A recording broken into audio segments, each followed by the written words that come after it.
The Army Athletics Championships returned to the Forces sporting calendar following its enforced hiatus in 2020 due to the coronavirus pandemic. Spread over 2 days, it was the field events that got underway first. Army reservist Kimberley Morgan did enough to win the women's high jump on her home turf. She trains on the Aldershot track. I know the high jump bed slightly, and we were here 3 weeks or 4 weeks ago, I think it was, doing the Army Southern, so I've done the high jump then as well. Records weren't in danger of being broken. Starved of opportunity to train because of the pandemic, most competitors were shaking off the cobwebs. Defending champion Keston James relied on his natural talents to see off his rivals in the men's javelin. The RLC man managed a distance of 53 metres 66, well down on his personal best of 70 metres. He admitted lockdown had left him frustrated. For the last year, wasn't much training at all. Couldn't do nothing really. It's just for the last 2 months, I actually start getting back into it, coming in rusty.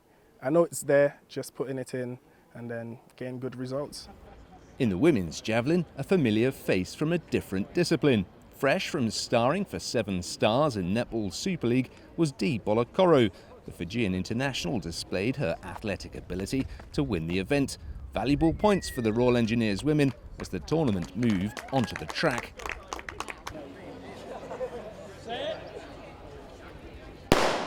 With the winner of each event gaining 7 points towards their team's total, a strong showing would decide the overall titles.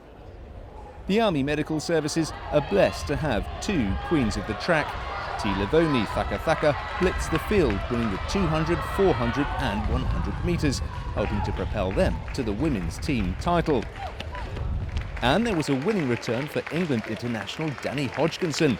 The distance specialist has been feeling her way back from an Achilles injury, but she stormed to success in the 800 and 1500 metres. She at last feels her form is coming back. Yeah, I'm happy. We just started, I got in some races recently. Not brilliant, but they've been getting a little bit better. This is my favourite event of the year. This and the EMS athletics, I love it. So I'm so buzzing to see everybody. Hodgkinson last competed for England in 2019. She's desperate to wear the vest again and hasn't called time on her international ambitions. You've got to accept where you're at and then build your goals from there. I've learned it doesn't come overnight when you've had so long off, but I'm quite determined to do it, and I think I'm quite confident I can. Give it a bit of time. On one of the warmest days of the year, the competitors remained committed to the cause.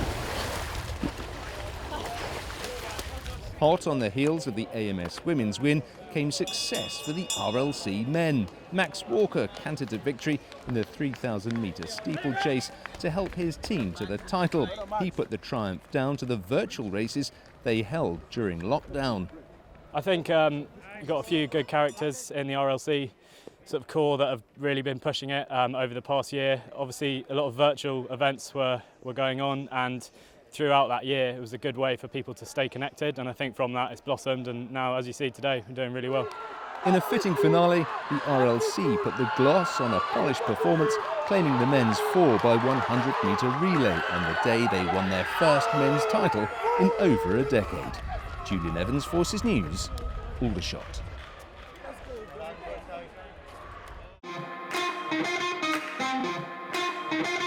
Don't forget to like and subscribe for more great videos like this.